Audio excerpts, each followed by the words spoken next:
அம்மா என்னாச்சுப்பா?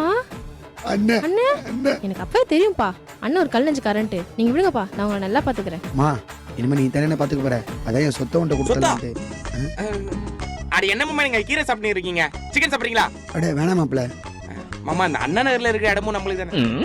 அதை விடுங்க அதை விடுங்க. ஏய் நீ போய் சிக்கன் எடுத்துடா போ. எங்க அப்பாக்கு கருணக்கிழங்கு தான் ரொம்ப பிடிக்கும், அதான் கருணக்கிழங்கு செஞ்சிருக்கேன். ஏய் போய் சிக்கன் செஞ்சு எடுத்துடாடி. எங்க அப்பாக்கு என்ன பிடிக்கும்னு எனக்கு தெரியுமா, உனக்கு தெரியுமா? என்னடி மாமா இருக்கும்போது எய்த் பேசுறீங்க?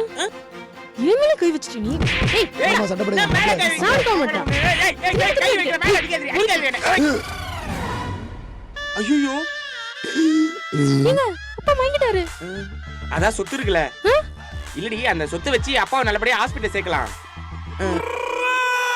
போன தலைமுறையில யாரும் சொத்து சேர்த்து வைக்கல, இந்த தலைமுறை நானும் சொத்து சேர்த்து வைக்கல. உங்க தலைமுறை நீங்களே சொத்து சேர்த்து வைங்க. இதான் என் சொத்து. அப்போ உன் குடும்பத்துல யாருமே சொத்து சேர்த்து வைக்கல. அப்பா